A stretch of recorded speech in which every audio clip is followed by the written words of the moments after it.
호세아서 세 번째 시간입니다. 2장 2절 너희 어머니와 논쟁하고 논쟁하라. 그들이 조상들이 어떻게 살았는지 돌아보라는 것입니다. 그는 내 아내가 아니요 나는 그의 남편이 아니니라. 그가 그의 얼굴에서 음란을 제하게 하고 그 유방 사이에서 음행을 제하게 하라. 그렇지 아니하면 내가 그를 벌거 벗겨서 그 나던 날과 같게 할 것이요 태어나던 날과 같이 벌거벗겨 그를 광야같이 같게 되며 하며 마른 땅같이 되게 하여 목말라 죽게 할 것이며 내가 그의 자녀를 긍휼히 여기지 아니하리니 그들이 음란한 자식들임이니라. 북이스라엘의 우상 숭배를 상징하는 고멜의 음란과 음행으로 인해 혼인 언약을 파기하겠다는 의미입니다.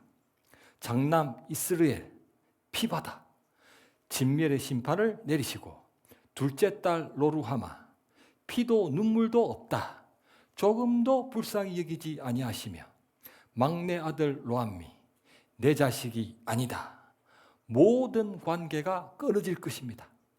5절 그들의 어머니는 음행하였고 그들을 임신했던 자는 부끄러운 일을 행하였나니 이는 그가 이르기를 나는 내가 사랑하는 자들을 따르리니 나를 사랑하는 자들 외간 남자도 한둘이 아니었습니다. 그들이 내 떡과 내 물과 내 양털과 내 삶과 내 기름과 술들을 내게 준다 하였음이라. 북이스라엘의 음란과 음행 곧 우상 숭배를 범하는 이유는 떡과 물과 양털과 삶과 기름과 술들 그들의 모든 필요를 외간 남자 바알 우상들이 공급해 준다고 믿었기 때문입니다. 8절 곡식과 새 포도주와 기름은 내가 그에게 준 것이요 그들이 바알을 위하여 쓴 은과 금도 내가 그에게 더하여 준 것이거늘 그가 알지 못하는도다. 모든 필요는 하나님이 주셨지만 그가 알지 못하는도다. 하나님을 잘못 알고 잘못 믿으면 그분과의 언약 파기를 피할 수 없습니다. 오늘 본문 호세아 3장 1절부터 3절입니다. 여호와께서 내게 이르시되 이스라엘 자손이 다른 신을 섬기고 건포도 과자를 즐길지라도 여호와가 그들을 사랑하나니 너는 또 가서 타인의 사랑을 받아 음녀가 된 그 여자를 사랑하라 하시기로 내가 은 15개와 보리 한 호멜 반으로 나를 위하여 그를 사고 그에게 이르기를 너는 많은 날 동안 나와 함께 지내고 음행하지 말며 다른 남자를 따르지 말라. 나도 내게 그리하리라 하였노라. 아멘. 아멘. 호세아는 하나님의 명령대로 음란한 여자 고멜과 혼인하여 장자 이스라엘, 둘째 딸 로루하마, 막내 아들 로암미를 출산했습니다. 세 남매를 낳았음에도 호세아는 언제나 아내에게서 의심을 거둘 수 없었습니다. 왜냐하면 이스라엘과 로루하마도 그랬지만 막내 로암미조차 호세아 자신을 전혀 닮지 않았기 때문입니다. 회개는 마음을 돌이키는 것이지만 그녀의 말과 행동에서는 마음을 돌이킨다는 생각이 전혀 들지 않았습니다. 어디를 싸돌아다니는지 집에 붙어 있는 시간은 턱없이 적었고 가사도 돌아보지 않아 집안이 엉망이었으며 심지어 세 남매를 양육하는 것조차 신경 쓰지 않았습니다. 호세아는 고멜에게서 의처증에 걸린 남편처럼 그녀의 행실에 대해 의심을 거두지 못했습니다. 성경 말씀 호세아 7장 4절입니다. 그들은 다 가늠하는 자라 과자 만드는 자에 의해 달궈진 화덕과 같도다. 그가 반죽을 뭉침으로 발효되기까지만 불일으키기를 그칠 뿐이니라. 아멘. 아멘. 과자 만드는 자에 의해 달궈진 화덕과 같도다. 그가 반죽을 뭉침으로 발효되기까지만 불일으키기를 그칠 뿐이니라. 6절에는 보면 화덕 같으니 아침에 피우는 불꽃 같도다. 7절 화덕같이 뜨거워져서 8절 뒤집지 않은 전병이로다. 과자 만드는 자, 달구어진 화덕, 반죽을 뭉침, 발효되기까지만 불 일으키기, 뒤집지 않은 전병, 주방에서 요리를 만드는 장면이 떠오를 법한 내용들이 묘사되는 것은 고멜이 음란을 하느라 집을 자주 비웠기 때문에 선지자 호세아가 주방에서 장남 이스라엘, 둘째 딸 로루하마, 막내 아들 로암미, 세 남매를 위하여 밀가루를 반죽해 화덕에 빵과 과자를 구웠던 그의 경험이 묻어있는 서술일 거라 추정합니다. 그러던 어느 날 그녀가 외박을 했습니다. 집에 들어오지 않은 것도 벌써 며칠이 지났고 연락이 되지도 않았으며 어떤 연락도 없었습니다. 호세아는 평소 고멜의 행실에 의심을 거두지 못하고 있었기 때문에 언젠가는 터질 일이 드디어 터지고 말았다는 생각이 들었습니다. 호세아 자신은 결코 원하지 않았지만 하나님의 명령이었기 때문에 순종하는 마음으로 음란한 여자였던 고멜을 아내로 삼아 주었음에도 그녀가 마음을 돌이키지 않았다? 그렇다면 세 남매가 정말 호세아 자신의 자녀들이 맞기나 할까? 유전자 검사로 친자 확인도 불가능했던 때였습니다. 호세아는 아내 고멜에게 배신을 당했다는 마음에서 미칠 것만 같아 온갖 생각이 다 들었습니다. 2장 2절 그는 내 아내가 아니요 나는 그의 남편이 아니니라. 그가 그의 얼굴에서 음란을 제하게 하고 그 유방 사이에서 음행을 제하게 하라. 그렇지 아니하면 내가 그를 벌거벗겨서 그 낮은 날과 같게 할 것이요 그로 광야같이 되게 할 것이며 마른 땅같이 되게 하여 목말라 죽게 할 것이며 내가 그의 자녀를 긍휼히 여기지 아니하리니 그들이 음란한 자식들임이니라. 만일 그녀가 정말로 마음도 돌이키지 않았고 세 남매도 호세아 자신의 자녀들이 아니라면 이스라엘 피바다로 만들어버리고 로루하마 피도 눈물도 없이 로암미 모든 관계를 끊어버리겠다. 호세아는 화가 머리 끝까지 치밀어 올라 온통 고멜과 그 세 남매를 목말라 죽게 할 것이며 긍휼히 여기지 아니하리니 피바다로 만들고 싶은 생각뿐이었습니다. 요한계시록에서는 음녀 고멜의 완성에 해당하는 세상 모든 우상 숭배자의 종말이 서술됩니다. 성경 말씀 요한계시록 14장 17절부터 20절입니다. 또 다른 천사가 하늘에 있는 성전에서 나오는데 역시 예리한 낫을 가졌더라. 또 불을 다스리는 다른 천사가 제단으로부터 나와 예리한 낫 가진 자를 향하여 큰 음성으로 불러 이르되 내 예리한 낫을 휘둘러 땅의 포도송이를 거두라. 그 포도가 익었느니라 하더라. 천사가 낫을 땅에 휘둘러 땅의 포도를 거두어 하나님의 진노의 큰 포도주 틀에 던지매 성 밖에서 그 틀이 밟히니 틀에서 피가 나서 말 굴레까지 닿았고 1600 스타디온에 퍼졌더라. 아멘. 하나님의 죽음의 천사가 세상 모든 우상 숭배자의 머리를 예리한 낫으로 포도송이처럼 수확하여 포도주를 짜는 포도주 틀에 던져 밟히게 만드는데 그 틀에서 피가 나서 말굴레까지 닿고 1600 스타디온에 퍼집니다. 말굴레는 말머리에 씌우는 꽃비와 같은 장식으로 좋기 1m 50은 되고 1600 스타디온은 약 290km 정도로 서울에서 대구까지의 길이고 관용어로는 이스라엘의 남북 길이로 이스라엘 전역을 의미합니다. 피가 쌓인 높이는 약 1m 50, 피가 퍼진 길이는 이스라엘 전역에 온통 시체가 널린 엄청난 심판이 일어납니다. 이스라엘 피바다로 만들기 위해 포도주 틀에 던져져 로루하마 피도 눈물도 없이 포도주 틀에서 밟히고 로암미 모든 관계를 끊어버리겠다. 멸망을 당합니다.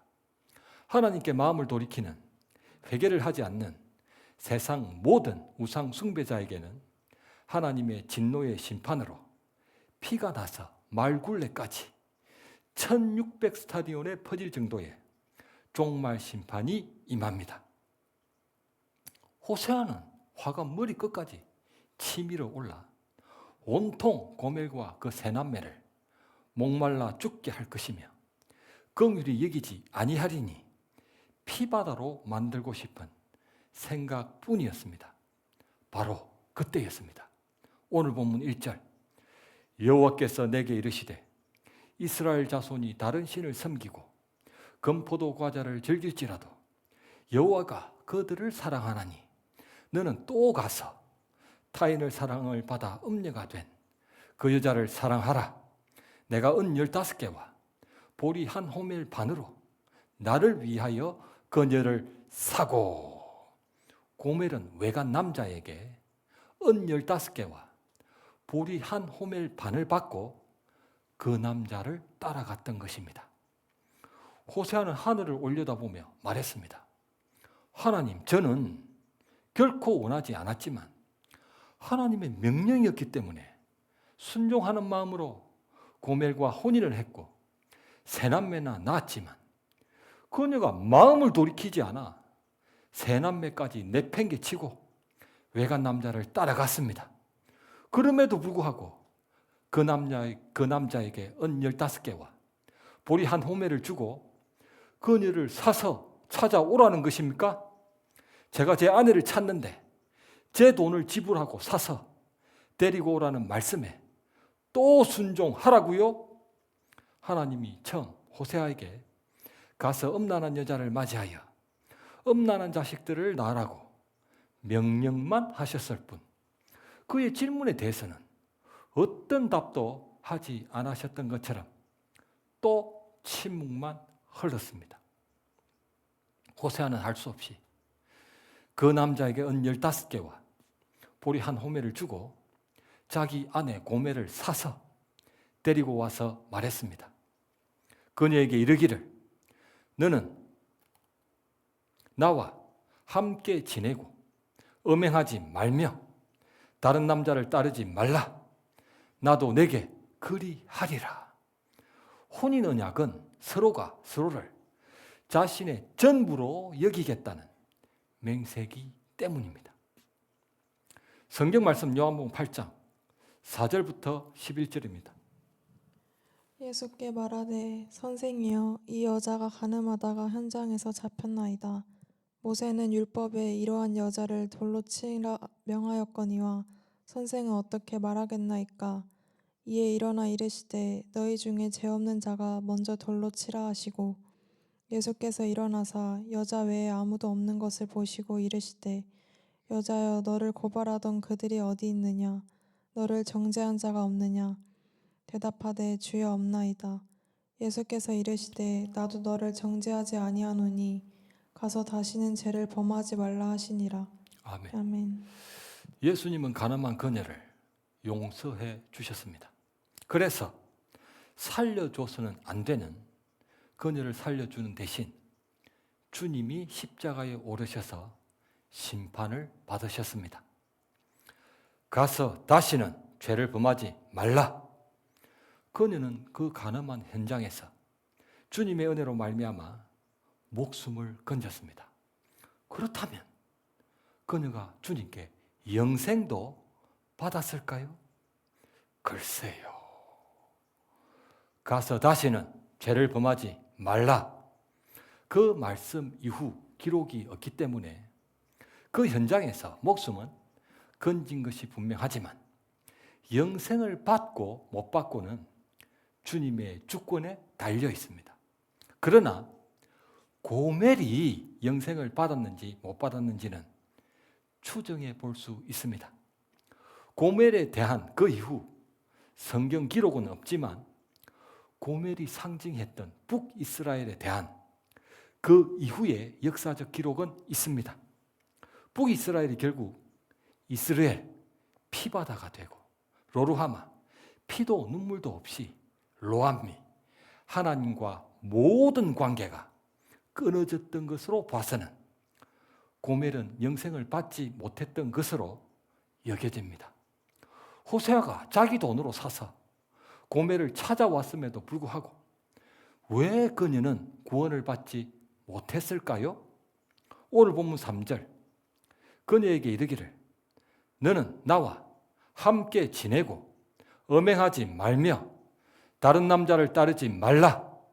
나도 내게 그리하리라. 호세아가 이번에는 고멜에게 마음을 돌이켜야 한다고 단단히 일렀습니다. 왜냐하면 회개는 잘못했다고 말로만 하는 것이 아니기 때문입니다. 지난번 5주에 걸쳐 하나님 나라라는 주제의 특강을 들었습니다. 제1강은 하나님이 되는 원죄였습니다. 원죄는 선악을 알게 하는 나무에 열매를 먹은 죄의 기원을 가리킬 뿐 아니라 세상 모든 죄의 본질인 자기가 마치 하나님이라도 된다는 듯 좋음과 좋지 않음, 선악의 기준이 되어 하나님을 모독하고 반역하여 그분을 죽이는 죄성을 가리키기도 합니다. 제2강은 마음을 돌이키는 회개였습니다. 누가복음 23장, 예수님 십자가 좌우에 두 강도도 십자가에 달렸습니다. 아버지, 저들을 사하여 주옵소서. 자기들이 하는 것을 알지 못함이니이다. 처음에는 두 강도 모두 예수님을 비방하고 욕했음에도 불구하고 주님이 자신들을 위해 하나님께 용서해달라는 기도 소리를 들었던 한 강도에게는 하나님의 은혜가 임해 변화를 받았습니다. 변화 첫째, 하나님을 두려워하지 아니하느냐? 그는 하나님을 두려워하지 않았기 때문에 흉악한 강도짓을 했고 십자가에 달리고도 주님을 욕했었지만 하나님을 두려워할 줄 아는 사람으로 변화를 받았습니다. 변화 둘째, 우리는 우리가 행한 일에 상당한 보응을 받는 것이니 당연하거니와. 자신이 십자가에 못 박혀 죽는 것은 입이 100개라도 할 말이 없고 죽어도 싸다며 자신은 하나님 은혜가 아니고서는 절대 구원을 받을 수 없는 악한 존재라는 것을 깨닫는 사람으로 변화받았습니다. 변화 셋째, 이 사람이 행한 것은 옳지 않은 것이 없느니라. 예수님은 옳은 것을 행하실 뿐 아니라 주님이 행하시는 모든 일이 옳은 것이라 고백하며 그분만이 선과 악, 옳음과 옳지 않음의 절대 기준이 되신다는 것을 시인하는 사람으로 변화받았습니다. 하나님을 두려워할 줄 알고 자신은 결코 구원을 받을 수 없는 악한 존재라는 것을 깨달으며 오직 예수님만이 선과 악의 절대 기준이시라는 것을 시인하는 것, 그것이 바로 회개고 오직 믿음으로 사는 것입니다. 누가복음 15장, 유산은 아버지가 사망한 이후에 자녀들에게 상속되는 법이었기 때문에 당자가 아버지께 유산을 상속해 달라는 것은 이미 그 마음에서 아버지를 죽인 것으로 아버지 하나님을 죽이는 원죄를 드러내고 있습니다. 불행 중 다행으로 그가 자기 잘못들을 깨닫고 반성했다고 가정합시다. 먼 나라에서 아버지에게 제5계명 내 부모를 공경하라. 살아있는 아버지에게 감히 유산을 요구했던, 불효를 했던 제가 잘못했습니다. 제6계명 살인하지 말라. 마음으로는 이미 아버지를 죽이는 살인을 범했던 제가 잘못했습니다. 제9계명 거짓 증언하지 말라.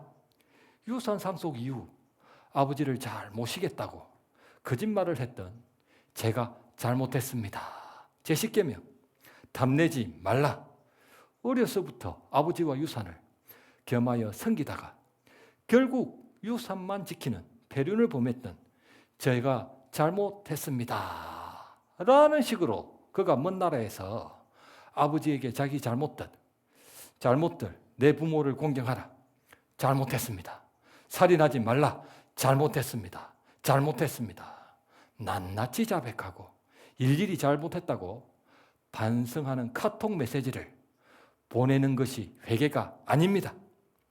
회개라는 헬라어 메타노이아는 돌이킨다는 의미로 마음을 돌이키는 것입니다. 제5계명 잘못했습니다. 제6계명 잘못했습니다. 라는 식으로 자수하는 것이 회개가 아닙니다. 회개를 오해하는 분은 제가 살인을 했습니다. 간음을 했습니다. 도둑질을 했습니다. 제가 예배를 빼먹었습니다. 헌금을 떼먹었습니다. 술을 마셨습니다. 담배를 피웠습니다. 도박을 했습니다. 하나님께 이런 고백만 일일이 늘어놓고 낱낱이 용서만 구합니다. 그것은 회개하는 것이 아니라 그냥 자수하는 것입니다. 자수. 성경 말씀 열왕기상 21장 25절부터 27절입니다. 예로부터 아합과 같이 그 자신을 팔아 여호와 앞에서 악을 행한 자가 없음은 그를 그의 아내 이세벨이 충동하였음이라. 그가 여호와께서 이스라엘 자손 앞에서 쫓아내신 아모리 사람의 모든 행함같이 우상에게 복종하여 심히 가증하게 행하였더라. 아합이 이 모든 말씀을 들을 때에 그의 옷을 찢고 굵은 배로 몸을 동이고 금식하고 굵은 배에 누우며 또 풀이 죽어 다니더라. 아멘. 아합이 그의 옷을 찢고 굵은 배로 몸을 동이고 금식하고 굵은 배에 누우며 풀이 죽어 다녔다는 것은 유대인들이 전통적으로 회개하는 행동이었습니다. 그런데 왜 회개했다는 아합이 하나님께 심판을 받아 비참한 멸망을 당했습니까? 하나님이 그의 회개를 받지 않으셨기 때문입니다. 마음을 돌이켰던 것이 아니라 그의 옷만 찢고 굵은 배로 몸만 동이고 풀만 죽어 다녔기 때문입니다. 제가 잘못했습니다. 잘못을 자수했을 뿐 돌이키는 마음으로 굵은 옷을 입었던 것이 아니었습니다. 진실한 신앙생활이 아니라 가식적인 종교 생활이었습니다. 5살짜리 아들이 부모에게 거짓말한 것이 들통나 벌을 받으면서 잘못했다고 비는 것만으로 용서받을 수는 없습니다. 반드시 무슨 말이 따라 나와야 용서받을 수 있습니까? 다시는 거짓말하지 않겠습니다. 마음을 돌이키는 것, 그것이 바로 회개입니다. 아합은 그의 옷만 찢고 굵은 배로 몸만 동이고 풀만 죽어 다니면서 잘못했습니다. 죄를 자수만 했을 뿐 다시는 그 죄를 범하지 않겠습니다. 돌이키는 마음이 아니었기 때문에 회개가 아니었습니다. 다시는 거짓말하지 않겠습니다. 진심으로 마음을 돌이키는 작심을 해도 사흘인데 다시는 범하지 않겠다는 마음조차 먹지 않는다면 100% 거짓말합니다. 또 탕자가 아버지에게로 여차하면 다시 유산을 상속받아 또 먼 나라로 가야지 그런 마음으로 돌아갔다면 아버지 마음이 얼마나 아팠겠습니까? 다시는 그 죄를 범하지 않겠다는 마음의 결단도 없이 범죄하고 잘못을 빌며 또 범죄하고 또 빌며 다시 범죄하고 다시 비는 것은 묻지도 말고 무조건 용서해달라는 범죄 자유이용권을 달라는 말과 다르지 않습니다. 범죄 자유이용권을 주옵소서. 잘못했다고 비는 것만으로는 온전한 회개일 수 없습니다. 심지어 서기관과 바리새인들은 행동으로는 다 행했어도 마음을 고치지 않았기 때문에 마음 없이도 행동하는 율법주의, 독사의 자식들이라는 책망을 들었습니다.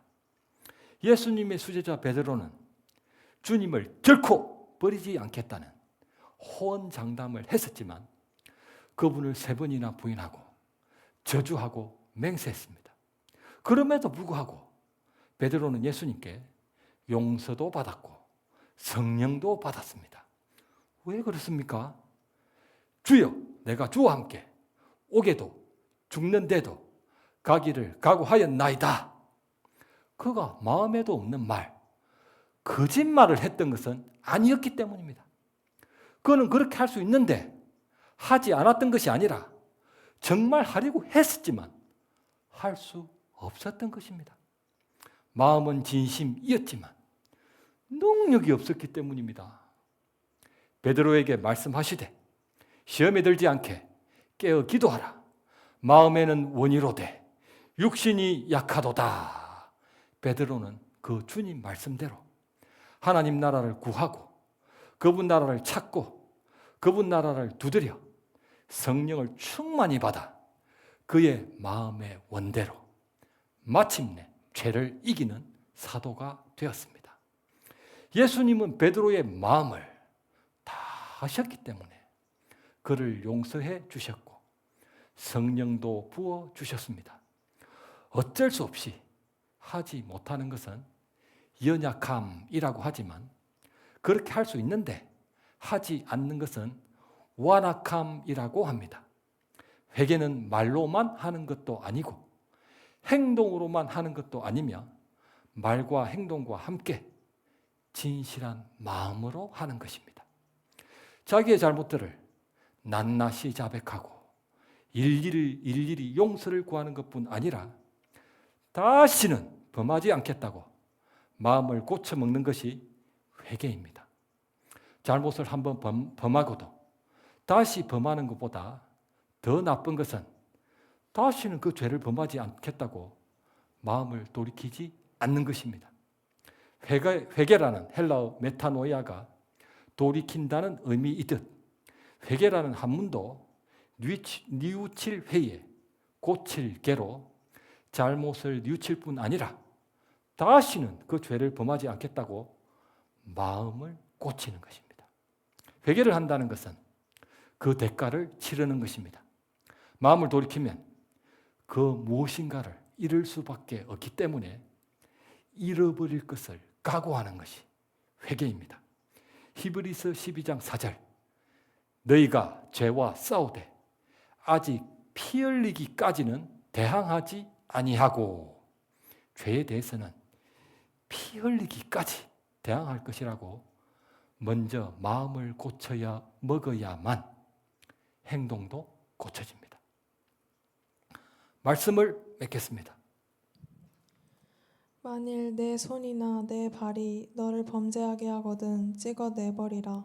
장애인이나 다리 저는 자로 영생에 들어가는 것이 두 손과 두 발을 가지고 영원한 불에 던져지는 것보다 나으니라. 만일 내 눈이 너를 범죄하게 하거든 빼어내버리라. 한 눈으로 영생에 들어가는 것이 두 눈을 가지고 지옥불에 던져지는 것보다 나으니라. 주님은 자기 손이나 발이 범죄하게 하거든 찍어내버리고 눈이 범죄하게 하거든 빼어내버리라 명령하실 정도로 죄의 심각성을 지적하셨습니다. 왜냐하면 모든 죄의 본질은 하나님을 모독하고 반역하는 것이기 때문입니다. 참 회개는 주님이 주신 자유를 방해하는 모든 것에 대해 피 흘리기까지 대항하고 잃어버릴 것도 각오하는 것입니다. 가서 다시는 죄를 범하지 말라. 다시는 죄를 범하지 않겠다고 마음을 돌이키는 것에서부터 회개가 시작됩니다.